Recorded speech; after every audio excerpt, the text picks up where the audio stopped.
히브리서 본문을 강론할 때 성령께서 저와 여러분의 심령 속에 반드시 은혜 주실 줄을 믿습니다. 오늘 본문을 의지하여 은혜의 보좌라는 제목으로 말씀을 강론하고자 합니다. 다 같이 한번 따라합시다. 은혜의 보좌. 네, 은혜의 보좌 앞에 담대히 나아갈 것이니라 하는 그 말씀처럼 오늘 은혜의 보좌 앞에 나아간다는 것이 무엇인가, 은혜의 보좌가 무엇인가 하는 것을 말씀을 통해서 듣고 하나님께 주시는 은혜를 받고자 합니다.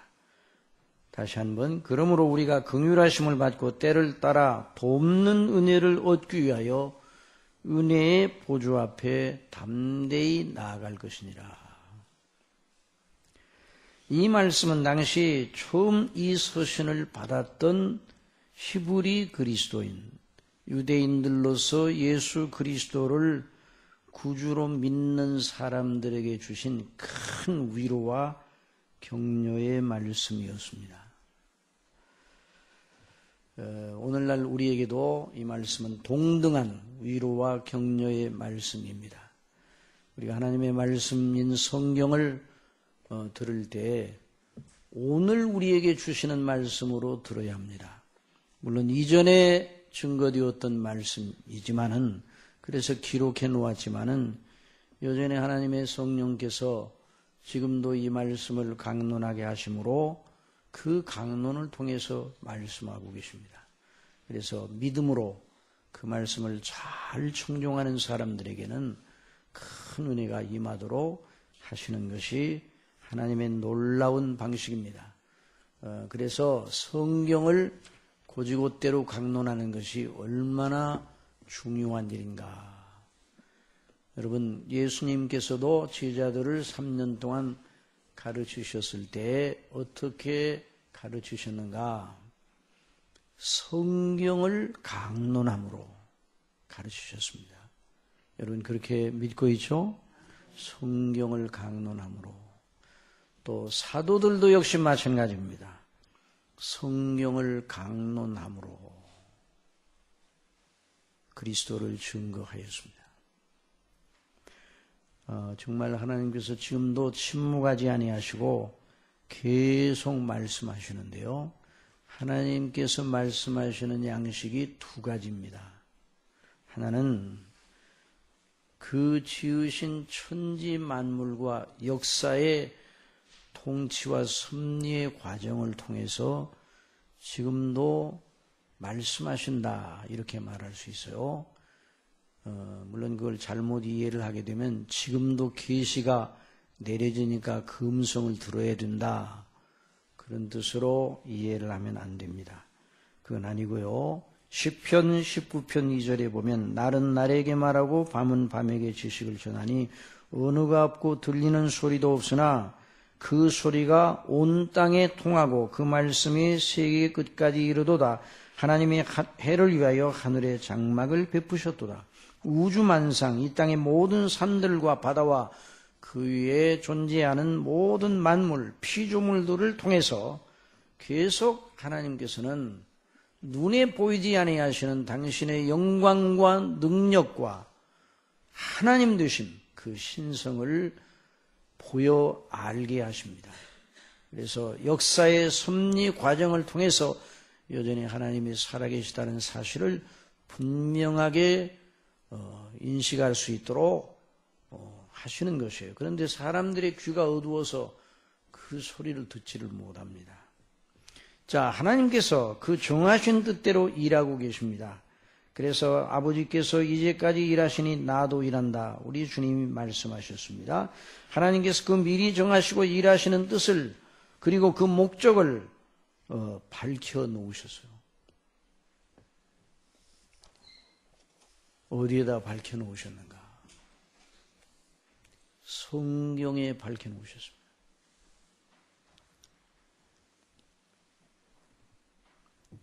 히브리서 1장 1절에 우리가 지난 주일에 말씀 속에서 상고한 대로 옛적의 선지자들 여러 부분과 여러 모양으로 우리 조상들에게 말씀하신 하나님이 이 모든 날 마지막에 아들로 우리에게 말씀하셨다고 그렇게 했는데 아들로 말씀하시고 끝내신 것이 아니라 지금도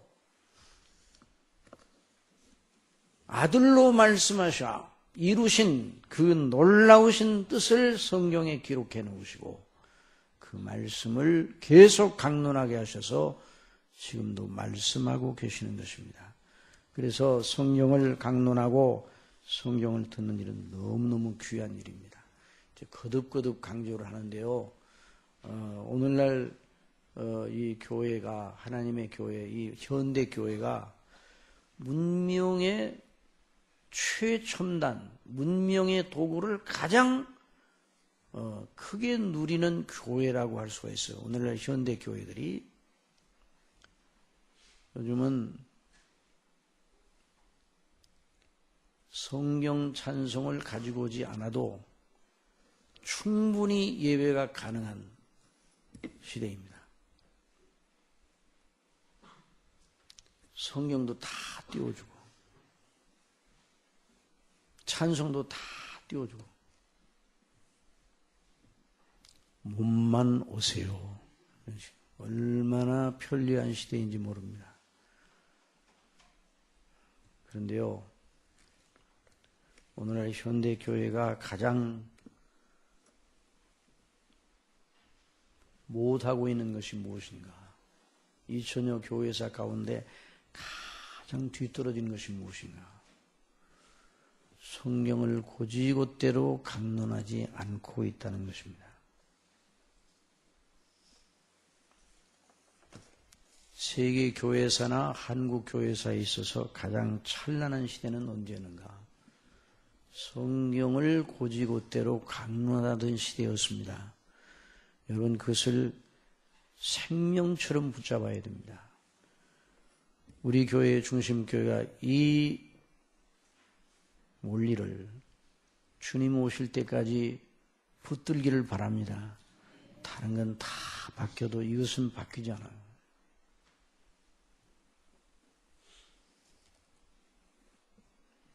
오늘 현대 교회들이 성경을 제대로 강론하는 것을 버렸습니다. 그렇게 하면 너무 지루하고 너무 어렵고 딱딱하고 그러면 사람들을 놓칠 수 있다. 현대는 너무 바쁜 빠른 스피드 시대이기 때문에 그 예배도 빠르게 진행되고 빨리 끝내야 된다.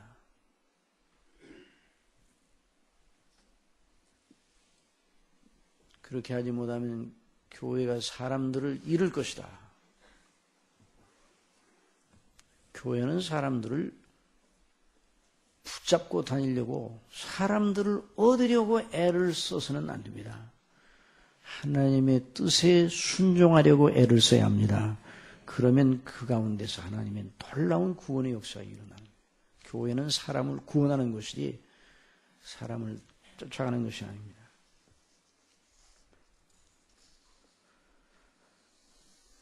우리가 그것을 잊지 말고 오늘도 본문 속에서 은혜의 보좌 앞에 나아가라 말씀하셨는데 이 은혜의 보좌가 무엇인가를 우리 시각으로 보면 안 돼요. 많은 경우에 우리 시각으로 보거든요. 은혜의 보좌 앞에 나아가라. 때를 따라 돕는 은혜를 얻기 위하여 은혜의 보좌 앞에 나아가라. 이런 말씀을 들을 때 우리식으로 우리에게 우리가 필요하다고 여기는 것을 얻기 위하여 하나님 앞에 나갑니다.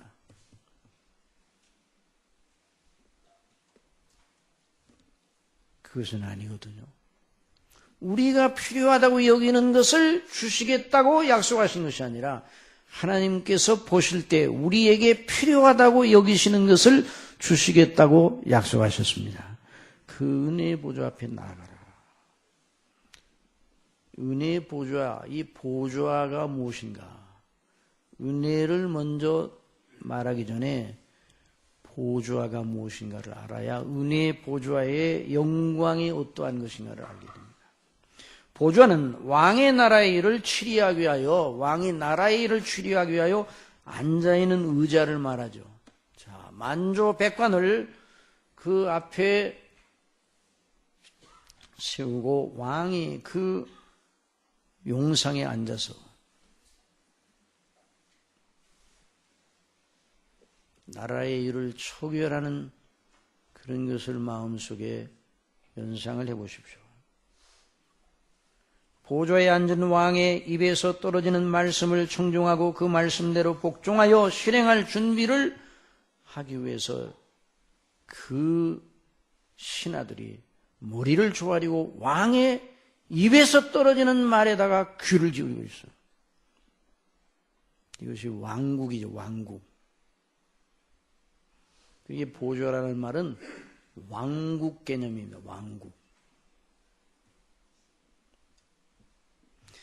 하나님께서는 그 지으신 만물과 인생 모두를 다스리기 위하여 하늘의 보좌를 배설하셨어요. 어디에다가요? 하늘에다가. 그래서 구약 성경에서 계속 하늘의 보좌가 있다는 걸 백성들로 배우게 하셨어요. 시편 95편 1절에 오라 우리가 여호와께 노래하며 우리 구원의 반석을 향하여 즐거이 부르자. 우리가 감사함으로 그 앞에 나아가며 시로 그를 향하여 즐거이 부르자. 대저 여호와는 크신 하나님이시오 모든 신 위에 크신 왕이시로다. 땅의 깊은 곳이 그 위에 있으며 산들의 높은 것이 그의 것이로다. 오라 우리가 굽혀 경배하며 우리를 지으신 여호와 앞에 무릎을 꿇자. 여호와께서 그 보좌를 하늘에 세우시고 어디에 세우셨다고요? 하늘에 세우셨다. 그 정권으로 만유를 통치하시도다.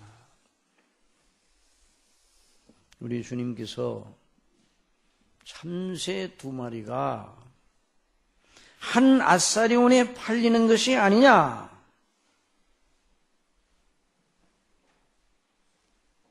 얼마나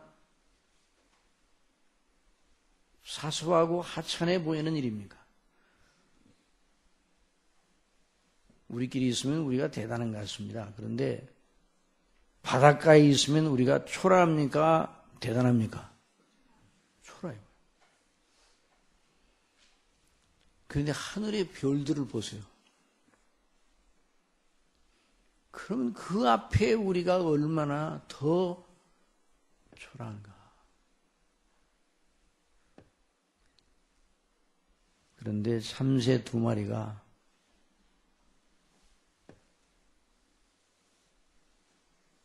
한 나사리온 가장 작은 화폐단이에요. 그 당시.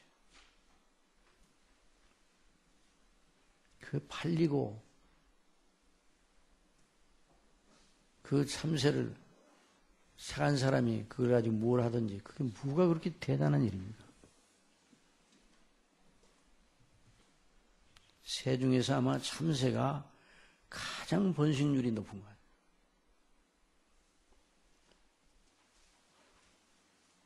같아요. 그러나 너희 아버지께서 허락하지 아니하시면 그 하나라도 땅에 떨어지지 아니하리라. 여러분, 이 말씀, 예수님의 입에서 나오는 이 말씀을 저와 여러분의 지식으로 삼으시기 바랍니다. 이건 놀라운 지식이에요. 사물을 보는, 모든 일들과 모든 존재들을 보는 놀라운 해안을 우리에게 줍니다.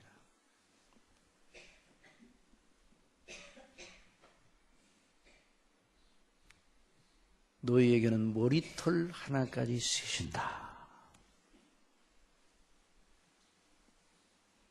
너희는 참새보다 귀하지 아니하냐. 이 사상이 위대한 사상입니다. 하나님의 보좌에서 허락지 아니하시면 보좌에 앉으신 하나님께서 참새 한 마리가 땅에 떨어지는 것까지도 다 아시고 계시고 간섭하시고 통치하신다. 하늘의 보좌에 앉아 계신 하나님을 우리의 영적인 눈으로 바라보는 것은 모든 우리의 마음과 사상의 시작이에요. 우리의 행동의 시작이 되어야 합니다. 알파와 오메가가 되어야 돼요. 요한계시록 4장은 성령께서 사도 요한을 인도하시어 하늘에 계신 하나님 아버지의 보좌를 우러러 보게 하신 내용입니다. 이 일 후에 내가 보니 하늘에 열린 문이 있는데 내가 들은 바 처음에 내게 말하던 나팔 소리 같은 그 음성이 가로되 이리로 올라오라. 이후에 마땅히 될 일을 내가 내게 보이리라 하시더라. 곧 성령에 감동하였더니 보라, 하늘의 보좌를 베풀었고 하늘의 보좌를 성령께서 보게 요한의 눈을 여셨어요. 그 보좌에 앉으신 이의 영광을 주목하도록 하셨어요.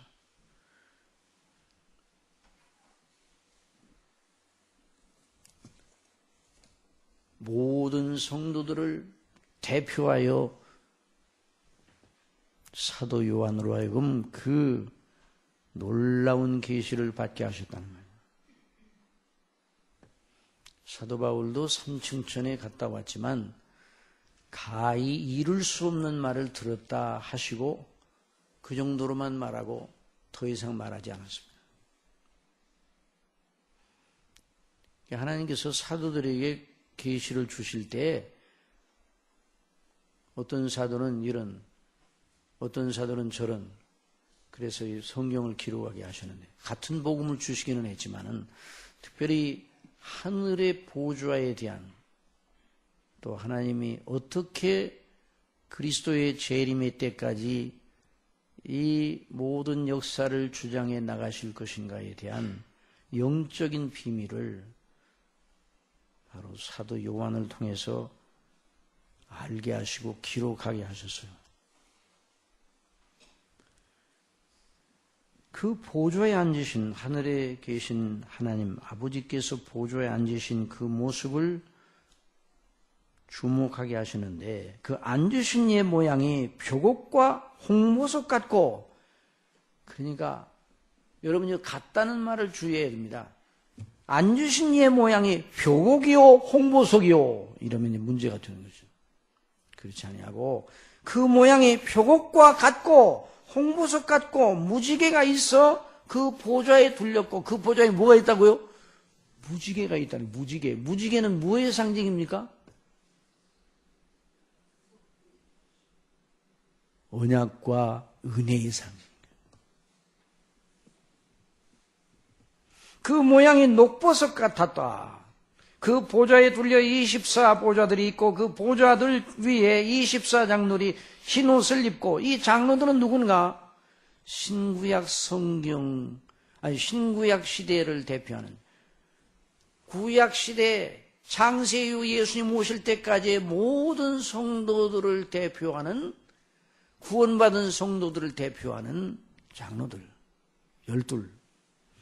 예수님 오신 이후에 그리스도 재림 때까지 구원받을 모든 성도들을 대표하는 12장로, 24장로. 흰옷을 입고 그 장로들이 머리에 금면류관을 쓰고 앉았더라. 보좌로부터 번개와 음성과 뇌성이 나서, 이 보좌가 무서운 보좌입니다. 보좌 앞에 7 등불 켠 것이 있으니 이는 하나님의 7 영이라 성령께서 그 보좌에 함께 계시는 거예요. 보좌 앞에 7 영이라는 건 7개의 영이라는 말이 아니에요. 7이라는 수는 완전수를 말해요. 완전한 영이신 성령님을 가리켜 그렇게 표현하였습니다. 보좌 앞에 수정과 같은 유리바다가 있고, 뭐가 있다고요? 보좌 앞에 유리바다가 있어요. 유리바다. 그러니까 보좌 앞에 어느 것도 거무튀튀한 것이나 누추한 것이나 어두운 것이나 이런 것이 없어요. 숨기운 것이나 그런 것이 없이 그 보좌 앞에 유리바다같이, 맑은 수정같이 맑은 유리바다가 있습니다. 보좌 가운데, 보좌 주에 4 생물이 있는데 앞뒤에 눈이 가득하더라. 4 생물은 하나님께서 대동하고 계시는 영적인 존재들, 피조물을 대표한 영적인 존재들. 그러므로 그 보좌에 앉으신 하나님의 위엄과 그 영광에 가까이 나가는 것은 그리 쉬운 일도 아니고 즐거운 일도 아닙니다. 정말 무섭고 황망한 일입니다. 그래서 그 보좌 앞에 모셔졌는 스랍들, 천사들도 감히 아버지의 얼굴을, 하나님 아버지의 얼굴을 직접 그 맨 얼굴로 이렇게 직시할 수가 없었습니다. 이사야 6장에 보면 보좌에 앉으신 하나님을 모시고서는 스랍들이 날개가 6이 있는데 2 날개로는 날며 둘로는 얼굴을 가리고, 얼굴을. 여러분, 우리가 이제 왕국, 현대인들은 왕국 개념에 대해서 좀 이제 생소하죠. 그런데 이전에 우리가 사극들을 이렇게 보면은 어느 신하가 왕 앞에 고개를 뻣뻣이 들고 왕을 정면으로 응시할 수 있습니까? 없죠. 그래서 왕 앞에서는 왕이 무슨 명령을 내리면 예 하고 대답. 그래서 말하다가 한참 말하라고 왕 앞에 예? 뭐라고 말씀하셨죠? 이런 신하가 없어요. 그러니까 하나님의 그 왕의 위엄이, 왕의 권세의 위엄이 그렇대요. 그런데 천사들이 영원토록 모시는 천사들도 하나님의 얼굴을 정면으로 본 총사가 없어요. 둘로는 얼굴을 가리고 둘로는 몸을 가리고. 요한계시록의 표현도 앉으신 이의 모양이 벽옥과 홍보석 같고 또 무지개가 있어 보좌에 둘렸고 그 모양이 녹버섯 같더라 한 그 말씀은 하나님의 영광과 광초와 그 위엄과 그 휘황찬란함이 이 세상에 있는 피조물로 다 묘사할 수 없음을 나타내는 거죠. 보좌로부터 번개와 음성과 뇌성이 나고 보좌 앞에 7등불 켜는 것이 있으니 이는 하나님의 7영이라. 그 보좌 앞에 아무것도 숨기지 못합니다. 모든 걸 감찰하시는 하나님. 성령께서 좌우와 그 속을 다 살피시는 이 놀라운 그 행사가 그 보좌에서 있는 것입니다. 감히 누가 그 보좌 앞에 당당하게 나아갈 수 있겠습니까? 그 보좌는 통치의 보좌며 아울러 무서운 심판의 보좌입니다. 여호와께서 영영에 앉으시며 심판을 위하여 보좌를 예비하셨도다. 시편 9편에서 말씀을 하고 있어요. 그 보좌에 번개와 음성과 뇌성이 난다는 것은 바로 하나님의 공의에 시퍼런 칼이 번뜩이는 보좌인 거죠. 여러분, 왕을 시유하고 있는 신하들 가운데 항상 칼을 차고 있는 그런 신하가 있어요. 왕의 명령을 내리면 바로 즉시 명령에 따라 그 칼을 뽑을 수가 있어요.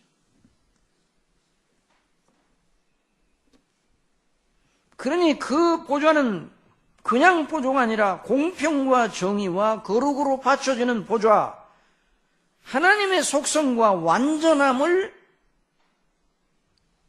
나타내는 보좌예요. 그 보좌는 공의와 정의와 거룩으로 받쳐지는 무서운 보좌입니다. 우리가 이 세상 나라들 속에서 그 하나님의 보좌의 영광을 찾을 수가 없어요. 이 세상에 있는 각국 나라의 통치의 보좌는 각종 불의와 악독과 포악의 특성을 지닐 때가 얼마나 많습니다. 세상 나라의 보좌는 세상의 악하고 어두운 속성을 그대로 드러내고 있습니다. 그럼에도 여전히 하나님께서 그 나라들을 허락하시고 세우셔서 그 나라들을 운용하시도록 주장하시죠. 하나님의 거룩하신 뜻 가운데 섭리하십니다. 그러나 이 세상 나라는 세상 나라들을 운용하는 그 보좌에 있는 자들의 사상과 그 행사가 다 죄악적이기 때문에 얼마나 그 밑에 있는 백성들이 곤비하고 힘듭니까? 그러나 여러분, 하나님의 보좌는 그렇지 않습니다. 하나님의 보좌는 어떤 보좌입니까? 의와 공의가 주의 보좌의 기초라. 뭐가 기초라고요? 의와 공의가 주의 보좌의 기초라. 인자함과 진실함이 주를 앞서 행하나이다. 그러니까 그 통치는 완전한 통치입니다. 그러면 누가 보겠는가? 그 보좌에 앉으신 분의 마음에 합한 자가 복이 있습니다.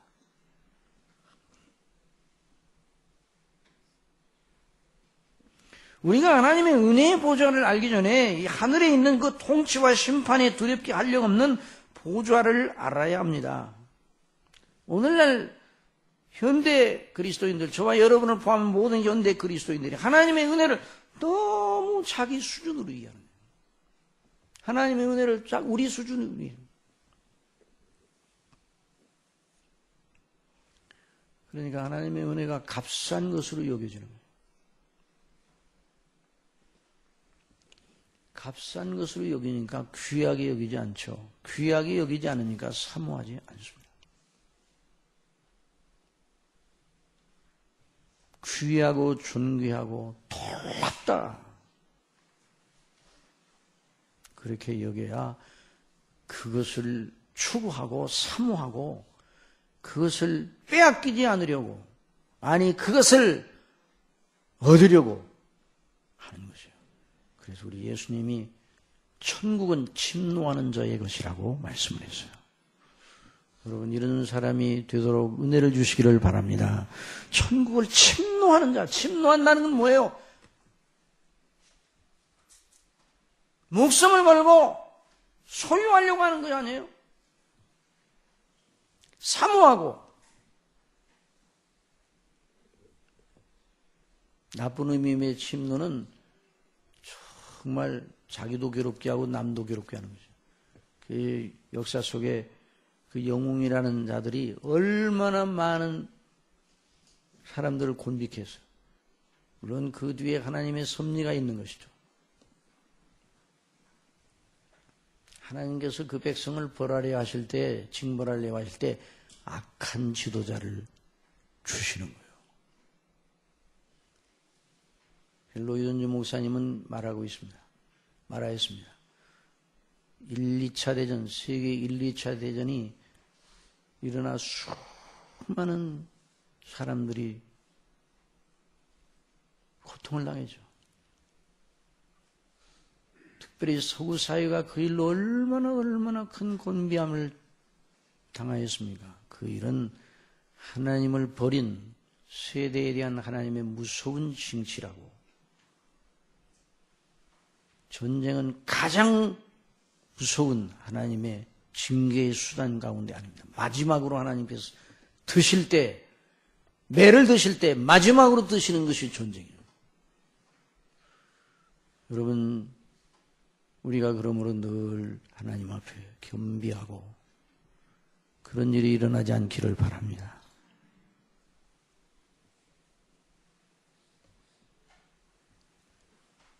값싼 것으로 여깁니다. 여기 본문에서 히브리서 의자가 은혜의 보좌라고 한 표현의 깊이를 이해하려면 하나님의 완전한 의와 공의와 거룩의 두려운 속성을 알아야 합니다. 아무도 그 보좌로 혼자 나아가면 영원히 죽고 멸망합니다. 그런데 누구나 그 보좌에 나아가게 됩니다.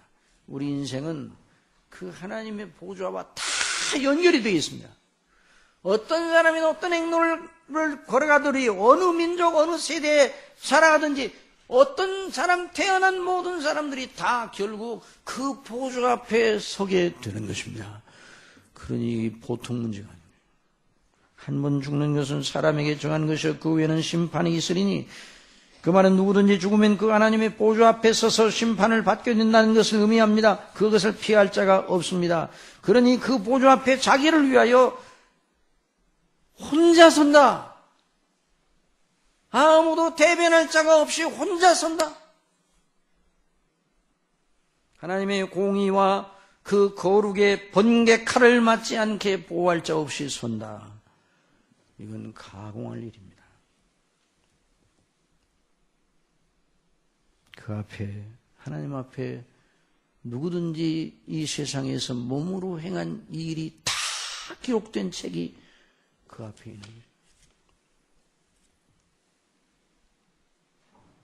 하나님은 오래 심리할 것이 없으신 분입니다. 다 알고 계십니다.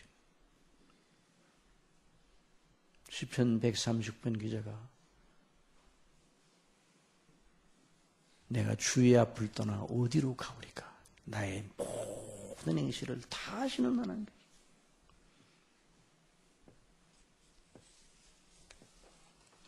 그러니 여러분,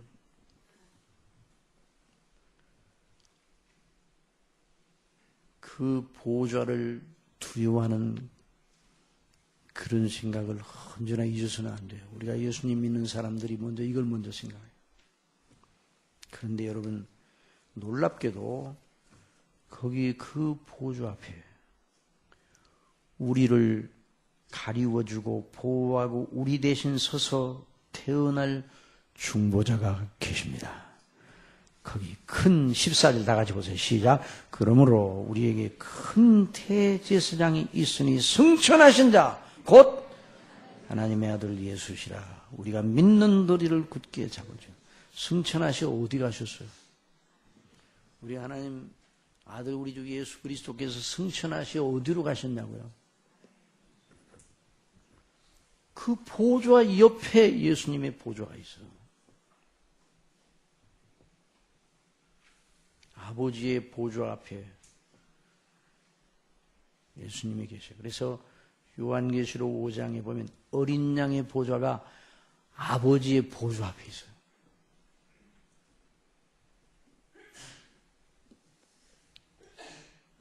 여러분, 그러므로 인생의 대안은 여러 개 있는 게 아니에요.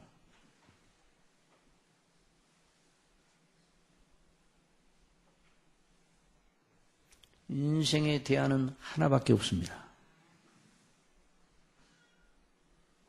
다른 대안은 없습니다. 영어로 no alternative라는 말이죠. 다른 대안은 없다고. 그리스도를 믿는 믿음 때문에 박해를 받고 있는 히브리 그리스도인들을 어떤 식으로 성령께서 위로하십니까? 어떤 식으로 격려하십니까? 너희들이 당하는 고통 조금만 참아라. 그러면 그날이 지나갈 거야. 좋은 날이 올 거야. 그때까지만 참어.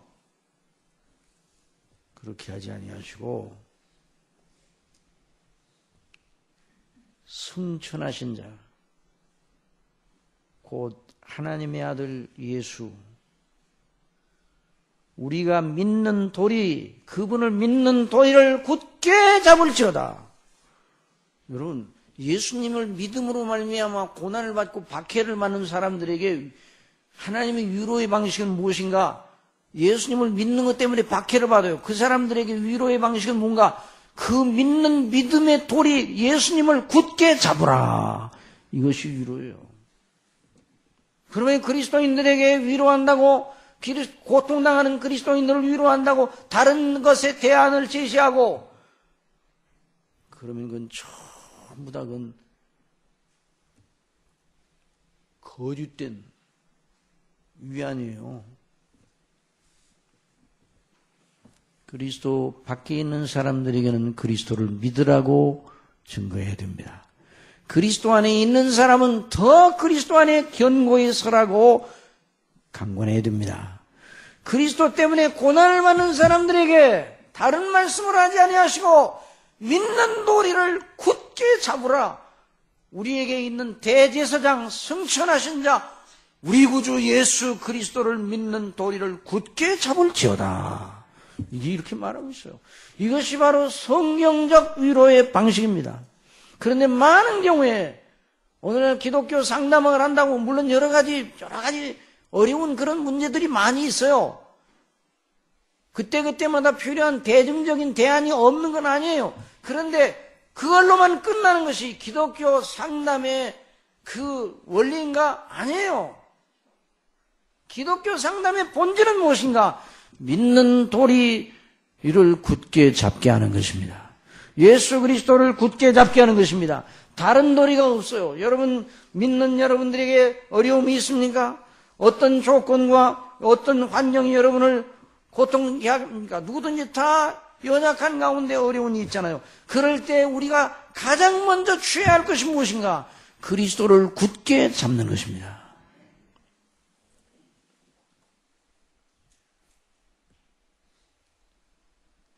다른 것이고요.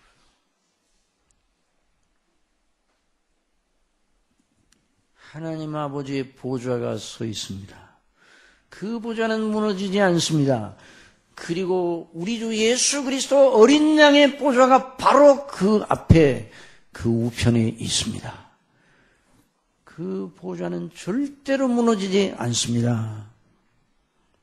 공의와 의와 거룩의 위엄찬 하나님 아버지의 보좌 앞에 내세울 것이 우리는 아무것도 없습니다.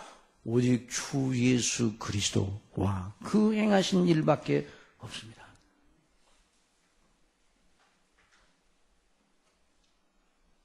이렇게 말하면 어느 분들은 생각하기를 너무 원리적인 것이 아니냐. 삶이 정말 복잡하고 힘든데 그 삶의 경우마다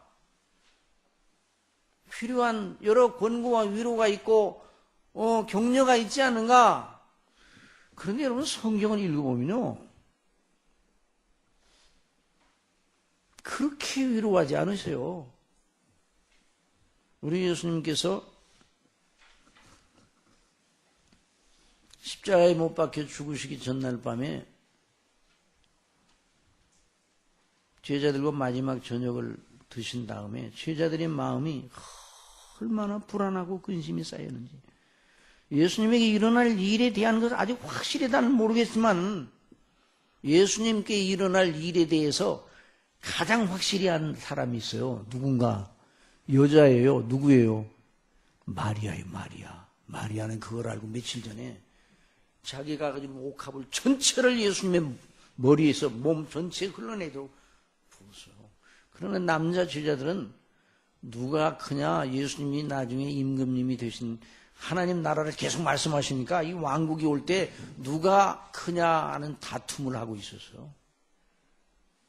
그런데 예수님이 말씀하시는 걸 들으니 이게 보통 심각한 일이 일어나고 또 예수님이 죽으신다고 말씀하시느니 정말 죽으실까?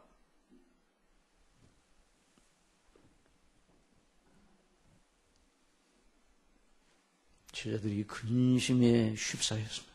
마음의 근심, 깊은 영혼의 근심, 영혼이 덜덜덜 떨리고 있는 그 제자들을 향하여 위로하신 말씀이 무엇인가?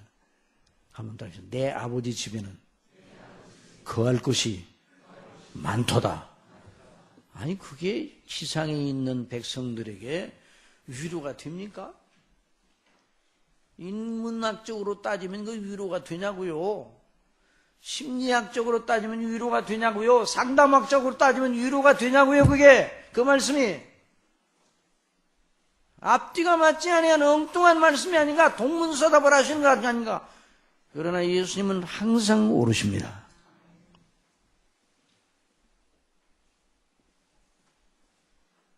내가 너희를 위하여 처소를 예비하러 간다. 그 길을 어떻게 알겠습니까? 도마가 말했습니다. 내가 곧 길이요. 그랬어요. 예수님 말씀하신 건 내가 곧 길이요 진리요 생명이 나로 말미암지 않고는 아버지께로 올 자가 없느니라. 문제는 아버지와의 관계야. 아버지와의 관계, 아버지와의 관계를 잇는 통로는 나밖에 없다. 너 나를 믿는 믿음을 견고하게 잡으라. 이것이 너희의 위로니라. 이 말씀을 하고 있습니다.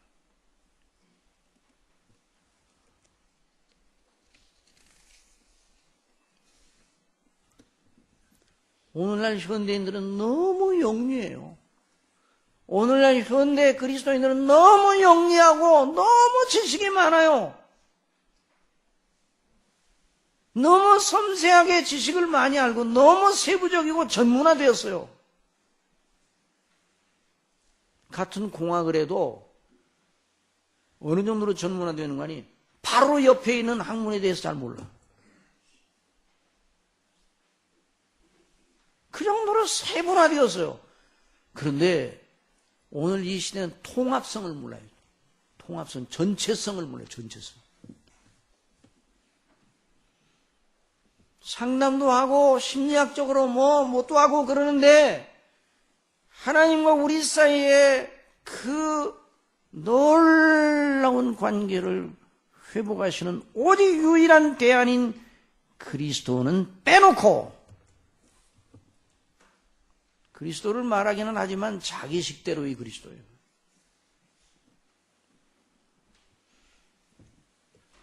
그 통치의 보좌, 심판의 보좌가 어떻게 우리에게 은혜의 보좌가 되었는가? 대답은 그리스도 때문입니다. 우리에게 큰 대제사장이 있으니 승천하신 자 곧 우리 주 예수 그리스도 승천하셨어요. 무엇로 승천하셨어요? 이 땅에 오셔서 모든 우리를 위한 하나님의 대속의 그 모든 뜻을 다 이루시고 십자가에 죽으시고 부활하시고 그리고 승천하셔서 그 승천하신 것은 모든 걸 완성하시고 그 모든 것 안에 안식하시면서 그 놀라운 이루신 것을 효력으로 일하시는 주님의 영광을 말하는 거예요. 그러니 여러분 그 하나님의 보좌, 우리 아버지의 보좌, 그 보좌가 통치와 심판의 보좌임과 동시에 은혜의 보좌입니다. 무슨 보좌라고요? 은혜의 보좌입니다. 그러므로 어떤 경우에도 저와 여러분이 예수 그리스도를 믿는 믿음의 도리를 굳게 잡고 있으면 늘 말씀드린 것처럼 로마서에 있는 대로 우리는 믿음으로 말미암아 은혜에 들어감을 얻었습니다. 자, 들어보십시오. 그러므로 우리가 믿음으로 의롭다 하심을 받았으니 우리 주 예수 그리스도로 말미암아 하나님과 더불어 화평을 누리자. 화목하고 있어요. 그것 또한 그로 말미암아 우리가 믿음으로 써 있는 이 은혜에 들어감을 얻었으며 어디에 들어감을 얻었다고요? 은혜에 들어가면 얻었어요. 그 영역 속에 밖으로 나오진 않아요. 이제 그러므로 하나님의 영광을 바라고 즐거워하느니라. 그러므로 다만 이뿐 아니라 우리가 환난 중에도 즐거워하나니. 왜? 이는 환난은 인내를. 뭘로 환난이 인내를 낳게 하는가? 은혜 때문에. 은혜의 영역 안에 있으니까. 은혜의 영역 안에 있으니까 하나님이 은혜로 우리를 다스리시니 인내를 통한 연단을 주셔서 하나님이 약속하신 영광의 소망에 이르기까지 우리를 놓지 않고 은혜로 다스리십니다. 그러므로 그 통치의 보좌가 은혜의 보좌인 것입니다. 소망이 부끄럽지 아니하면 우리에게 주신 성령으로 말미암아 하나님의 사랑이 우리 마음에 부인바 되미니 우리가 아직 연약할 때 기약대로 그리스도께서 경건치 않은 자를 위하여 죽으셨도다. 항상 우리의 은혜의 땅 안에. 그러니까 저나 여러분이 어떠한 일 당하고 여러분 이 세상 일 당할 때 좋은 일이 많습니까? 힘든 일이 많습니까? 좋은 일은 가물에 콩나듯 정도도 아니에요. 예? 좋은 일은 없는 것 같아. 우리가 생각해요. 맨날 어려운 일 나요. 그러니까 맨날 마음이 속상한 일만 있어요. 그러니까 맨날 속이 상하지. 지나가는 사람들 보면 전부 다 속상해 있어. 요즘은 그냥 지나가면서 혼자 중얼거리는 사람들이 너무 많잖아요. 그렇죠? 계속 뭐라고 얘기하는데 그 내용들을 들어보면 뭐 내용을 우리가 뭐 귀담아 들을 필요는 없지만 전부 다 속상하다. 아유, 속상해. 그런데 여러분 믿으시기 바랍니다. 저와 여러분은 하나님의 사람, 그리스도를 믿는 믿음 안에 견고히 붙잡고 있으면 일단 어떤 일을 당해도 이거부터 챙겨야 돼요. 뭐부터 챙겨야 돼요? 나는 이런 일 가운데 있더라도 분명한 것은 하나님의 반드시 여기에 필요한 은혜를 주실 것이다. 믿으시기 바랍니다. 왜? 하나님의 보좌가 은혜의 보좌예요. 그 보좌에 앉으신 분이 누구셔요? 누구셔요? 아니, 보좌에 앉으신 그분이 누구셔요? 우리의 아버지시에요. 누구라고요? 우리의 아버지. 그러니 얼마나 놀라운 은혜의 보좌예요. 그래서 때를 따라 돕는 은혜를 하나님이 주실 테니까 은혜의 보좌 앞에 담대히 나가라고 말씀을 했어요. 우리 주 예수 그리스도께서 대제사장으로서 우리를 위하여 율법이 명한 대로 우리의 죄를 대속하시는 제물이 스스로 되셔서 스스로 대제사장이시고 제물이 되셔서 당신의 몸에서 흘린 그 피를 가지고 어디에 들어가시는가?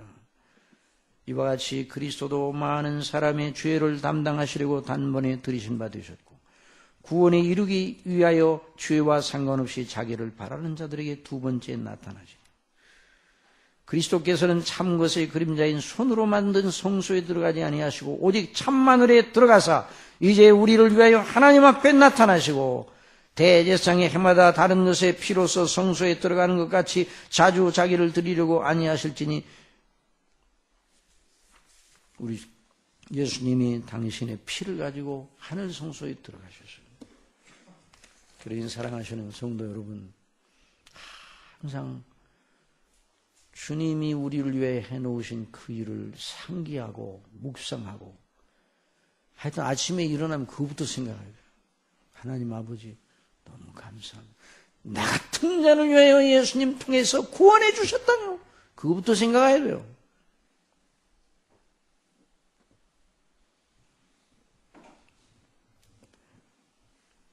한번 더 합시다. 위로와 격려는 성령께서 주신다. 교만과 우월감과 열등감과 허영심, 결국 바람같이 사라질 것에 자신을 몰입시게 하는 것은 우리의 본성과 본성을 통해서 회방하고 시험하는 마귀로부터 오는 것이에요. 그러니 그런 것이 있으면 단호하게 떨쳐 일어나야 돼요. 그건 자녀답지 못한 것이죠. 그래서 마귀를 대적하고 하나님의 은혜를 구해야 돼요. 내 힘으로는 못합니다.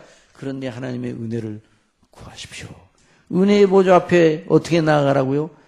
담대히 당당함을 얻었다고 그랬어요. 우리에게 큰 대제사장이 있으니 승천하신 자고 하나님의 아들 예수시라. 우리가 믿는 도리를 굳게 잡을지어다. 우리에게 있는 대제사장은 우리 연약함을 체휼하지 아니하는 자가 아니오 모든 일에 우리와 한결같이 시험을 받은 자로 돼 죄는 없으시니라. 그러므로 우리가 긍휼하심을 받고 때를 따라 돕는 은혜를 얻기 위하여 은혜의 보좌 앞에 담대히 나갈 것이냐. 그러니까 하나님의 은혜를 바라고 주님을 바라보면 모든 걸 합력하여 선을 이루시는 하나님의 역사가 시작이 됩니다. 아니, 우리가 그런 기도를 하기 전부터 우리에게 필요한 은혜를 주시려고 예비 중에 계신 하나님이심을 믿으시기 바랍니다. 그래서 말씀과 기도와 예배로 하나님께 나아가는 겁니다. 뭘로 나가라고요? 말씀과 기도와 예배로 하나님의 은혜의 보좌 앞에 나가는 거예요. 하나님의 은혜의 보좌 앞에 어떻게 나간다고 다시 하면 말씀과 기도, 곧 예배로 하나님께 나아가는 거예요. 그러니까 이것이 얼마나 중요한 일입니다. 그 밖에서 하나님의 은혜를 받을 통로는 발견하지 못합니다. 그 거룩한 일을 반복하는 것이 경건의 비밀이요 능력입니다. 그 밖에 영적으로 수생을 얻고 하나님의 뜻에 따른 거룩한 사람은 전혀 없습니다. 여러분, 저나 여러분이 그렇게 안 하고 있다면 지금 무슨 항변과 핑계를 대도 경건 밖에 있는 것이에요. 영혼의 진토에 있으며 질식을 당하는 직전에 있는 것이에요. 그러므로 하나님이 주시는 각성을 받을 때 각성의 열매는 무엇인가? 은혜의 보좌 앞으로 나아가는 것입니다. 시간이 많이 지나가는데 참 정말 우리가 성경에 보면 은혜의 길과 멸망의 길 두 길이 있어요. 베드로와 가룟 유다는 다 자신들의 잘못에 대한 뉘우침을 가졌어요. 그런데 가룟 유다는 각성을 받은 것이 아니라 뉘우치고 은혜의 보좌 앞에 나가지 못했어요. 자기 자신이 자기를 처단했어요. 하나님도 없고 그리스도도 없는 것이에요. 그런데 베드로는 자기가 잘못한 걸 회개하면서 은혜의 보좌 앞에 나아갔습니다. 그리고 베드로는 위대한 사도로 크게 헌신하였어요. 사랑하시는 성도 여러분, 그러므로 각성하시기를 바랍니다. 그러나 각성은 은혜의 보좌 앞으로 나아가는 길목의 시작점입니다. 자책하지는 마시기 바랍니다. 따라서 자책은 영적인 것이 아니다. 아니에요. 자책은. 각성이 영적인 것이에요. 각성은 그리스도의 은을 힘입고 하나님의 은혜를 바라는 대로 나가는 것이에요. 성령께서. 자책은 마귀를 불러들여 낙심하게 하는 불을 우리 마음속에 지르게 하는 무서운 발판이에요. 우리는 어떤 경우에도 낙담이나 절망해서는 안 됩니다. 할 필요 없어요. 왜? 보좌에 계신 분이 우리 아버지시기 때문에. 큰 대제사장 그리스도께서 바로 어린 양의 보좌가 하나님 보좌 우편에 있기 때문에. 그래서 범사에 말씀과 기도로 은혜를 바라고 늘 하나님 앞에 예배 드리는 걸 우리의 삶의 출발점으로 여기는 이런 귀한 역사가 넘치기를 간절히 바랍니다. 기도하겠습니다. 아버지 하나님, 저희들이 예수님을 믿음으로 구원받아 하나님의 자녀가 되었다니요. 이것을 생각하면 생각할수록 정말 놀라운 이적이요.